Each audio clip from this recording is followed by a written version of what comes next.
ये Surendra park hotel की तरफ और वहाँ बातचीत करेंगे। चौथी तिमाही में कंपनी का प्रदर्शन ठीक ठाक रहा, बढ़िया रहा। मार्जिन फ्रंट पर जहाँ हमें स्टेबिलिटी दिखी हुई, मुनाफे और आय में थोड़ा सा प्रेशर देखने को मिला है। नतीजे कैसे थे, आगे क्या ग्रोथ की आउटलुक है, स्ट्रेटजी है, इस पर बातचीत करते हैं कंपनी के एमडी विजय दीवान से। विजय दीवान सर, बहुत बहुत स्वागत है आपका सीएनबीसी आवाज़ पर।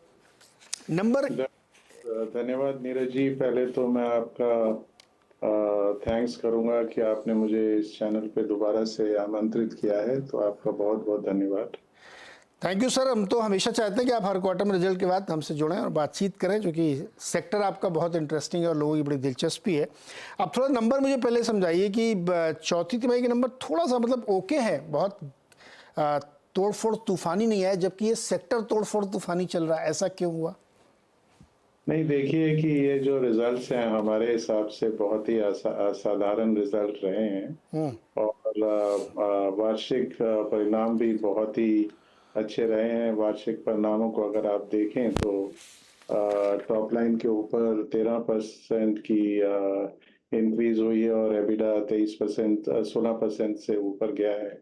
और मोस्ट इम्पॉर्टेंट चीज इसमें हमारे रिजल्ट में ये है कि जो पैट है वो 43% से ऊपर गया है। और उसका रीजन यह है कि जब हम आईपीओ में गए थे फरवरी के महीने में, तो हमारी ये कमिटमेंट थी कि हम सारे डेट को, जो प्रोसीड्स हैं उनको यूज करेंगे डेट को रिटायर करने के लिए। तो डेट को पूरा रिटायर कर दिया गया है और इसके कारण आगे के नतीजे भी बहुत ही अच्छे होने की पूरी संभावना है।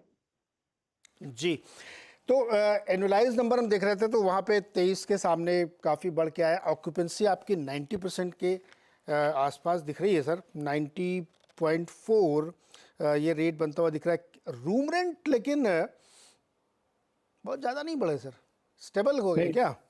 तो ध्यान से इसको देखें तो ऑक्यूपेंसी, जो पार्क की ऑक्यूपेंसी है, वो भारत में सबसे श्रेष्ठ है। किसी भी होटल कंपनी में इतनी ऑक्यूपेंसी ना हुई है और ना होने की उम्मीद है। हम लोगों ने पिछले 10 साल के अंदर, इवन कोविड पीरियड में भी हमारी ऑक्यूपेंसी सबसे ज्यादा रही है। तो इस साल ऑक्यूपेंसी जो है वाईटीडी बेसिस पे 92% पे क्लोज हुई है और एआरआर में लगभग 11% और रेपआर में भी लगभग 11% की बढ़ोतरी हुई है। तो रिजल्ट्स बहुत ही असाधारण रहे हैं और आगे भी हमको पूरी उम्मीद है, क्योंकि डेट पूरा रिटायर हो गया है और हमारे ग्रोथ प्लान्स बहुत ही स्ट्रांग हैं, बहुत सॉलिड हैं। तो रिजल्ट्स और भी अच्छे आने की पूरी उम्मीद है। अच्छा, अभी चूंकि एकदम करंट बात करें, बहुत गर्मी पड़ रही सर, और पिछले एक दो महीने से और आगे भी लग रहा है बहुत गर्मी पड़ेगी। कोई इसका बिजनेस पे असर पड़ रहा है क्या, कि लोग प्लान इसमें वैन को चेंज कर रहे हैं क्या? लग्जरी सेगमेंट में हम लोग ऑपरेट कर रहे हैं, तो जितनी गर्मी हो रही है शायद लोग होटल्स में, जहां तक एफएनबी का सवाल है, उसमें ज्यादा बिजनेस हो रहा है, क्योंकि होटल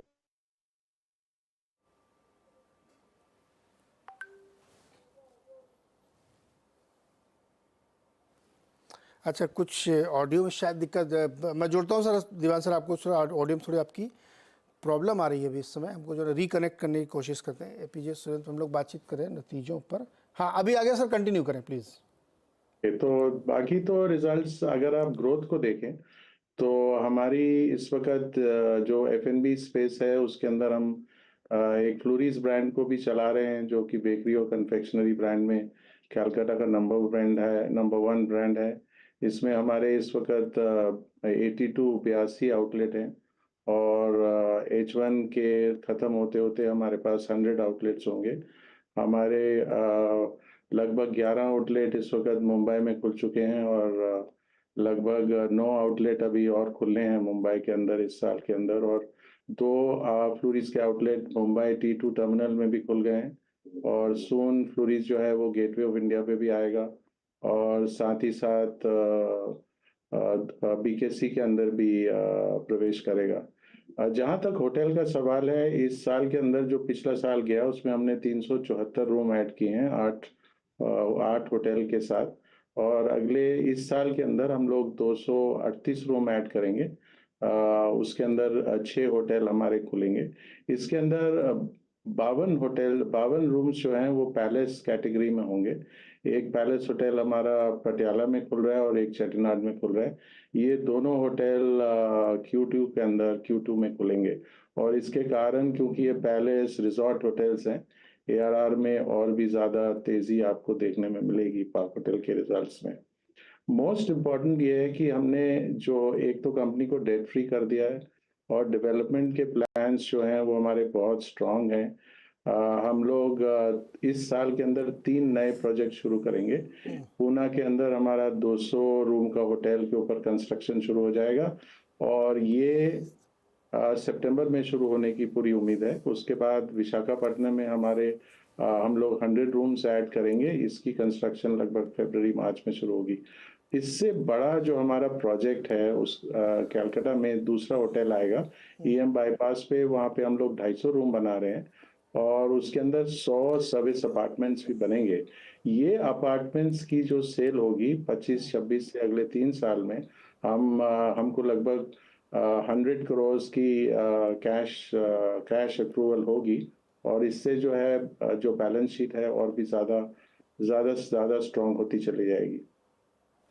सर आपने कहा कि 238 रूम इस साल ऐड होंगे, सारे ये जो आप बना रहे हैं ये एसेट लाइट है या सब आपके अपने ओन होंगे? 52 रूम्स जो हैं वो हम लोगों के लगभग हमारे अपने होंगे, बाकी के रूम्स जो हैं वो एसेट लाइट स्ट्रैटेजी पे हैं और मिलके ये कॉम्बिनेशन चल रहा है। लेकिन जो मैंने बात की आपको पूना और कलकत्ता और विशाखापट्टनम में, वो सारे होटल्स जो हैं वो हमारे अपने होंगे। एसेट लाइट नहीं होंगे बल्कि एसेट हैवी होंगे। एसेट है भी तो एसेट लाइट वाला मॉडल आजकल बहुत ज़्यादा लोग कर रहे हैं कॉन्ट्रैक्ट, क्योंकि मैं नाम नहीं ले रहा हूँ कि कॉम्पिटिटर है जो बहुत दिन मतलब हर दूसरे दिन एक वो टाई अप करते जा रहे हैं, क्या वो ज़्यादा मुफीद रहता है बिजनेस के लिए? मुझे लगता है कि देखिए हॉस्पिटैलिटी बिजनेस में कॉम्बिनेशन की ज़रूरी है जिससे कि मॉडल जो है वो फुल्ली हेज रहे। जहाँ तक कि ओनरशिप है होटल्स की, उसका सारा प्रॉफिट अगर आप देखें तो एसेट हैवी में सारा का सारा रेवेन्यू और प्रॉफिट जो है वो होटल के हिस्से में जाता है, जबकि मैनेजमेंट कॉन्ट्रैक्ट में लगभग 8 से 10% की इनकम होती है। तो अगर ओवरऑल देखा जाए तो बैलेंस इसका करना ज़रूरी है और हमारी कंपनी में इसका बहुत अच्छा बैलेंस है और हमने तो F&B साइड पे भी इसको पूरा बैलेंस कर रखा है फ्लोरिस ब्रांड के कारण। तो एसेट लाइट में एक इम्पॉर्टेंट चीज़ है कि रेवेन्यू कम बुक होता है लेकिन उसका फ्लो थ्रू जो है, क्योंकि सिर्फ आप मैनेज कर रहे हैं तो फ्लो थ्रू बहुत ज़्यादा रहता है, तो प्रॉफिटेबिलिटी परसेंटेज बहुत ज़्यादा अच्छी होती है।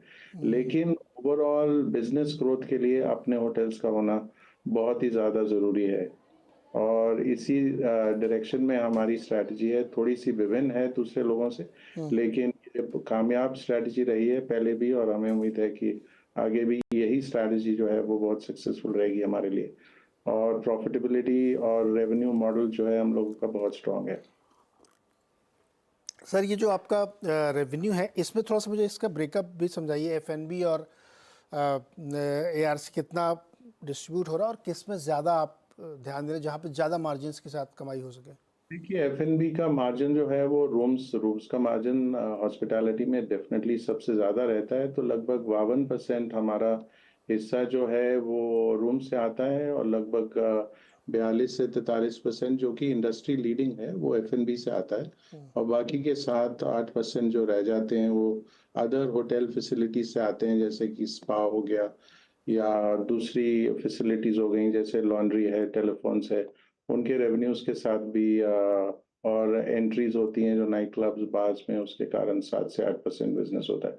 तो F&B बिजनेस जो है एक ये नॉन सिक्लिकल एलिमेंट ऐड करता है बिजनेस को, क्योंकि बिजनेस में कभी भी अप डाउन हो सकता है, लेकिन F&B बिजनेस में जो है वो बहुत स्टेबिलिटी बिजनेस को प्रोवाइड करता है। तो इसी तरीके से हम लोगों ने अपने मॉडल को बनाया है और ये बहुत ही स्ट्रॉन्ग मॉडल है पार्क होटल का जो मॉडल है और इसके अंदर एंटरटेनमेंट के ऊपर भी बहुत फोकस है हमारे बिजनेस में क्योंकि हमारा ये मानना है कि गेस्ट सिर्फ बिजनेस के लिए नहीं आते हैं, गेस्ट आजकल एंटरटेनमेंट के लिए भी आते हैं। तो इसकी के कारण हमारी जो ऑक्यूपेंसी है वो वीकेंड में भी बहुत ज़्यादा है रहती है, क्योंकि लोग जो है एंटरटेनमेंट के लिए आते हैं। तो इसके कारण ऑक्यूपेंसी रहती है, एआरआर भी स्ट्रांग रहता है और गेस्ट लॉयल्टी भी बहुत स्ट्रांग रहती है। और आजकल एक नया सेगमेंट भी बिजनेस में शुरू हो गया है, वो ब्लीजर सेगमेंट का बिजनेस शुरू हो गया है। बिजनेस में आजकल लोग बिजनेस के लिए भी आते हैं और एंटरटेनमेंट के लिए भी ट्रैवल करते हैं। तो ये नई जनरेशन का एक न्यू स्टाइल है ट्रैवल करने का। वो बिजनेस के लिए ट्रैवल करते हैं, वर्क के लिए ट्रैवल करते हैं और साथ में एंटरटेनमेंट और लीजर के लिए भी ट्रैवल करते हैं। और ये सेगमेंट बहुत तेजी से बढ़ रहा है और हमारी ही कंपनी इस वक्त इंडिया में है जिसके अंदर बिजनेस एटमॉस्फेयर भी है और एक एंटरटेनमेंट एटमॉस्फेयर भी है। तो ये बहुत आगे चल के भी आपको बहुत सक्सेसफुल करेगा। ओके, बिजनेस के साथ लीजर भी और एफ&बी तो डेफिनेटली उसका एक इंटीग्रल पार्ट होगा ही। विजय सर, बहुत बहुत शुक्रिया जुड़ने के लिए और हमसे बातचीत करने के लिए नतीजों पर। एक छोटा सा ब्रेक और ब्रेक के बाद मार्केट अपडेट।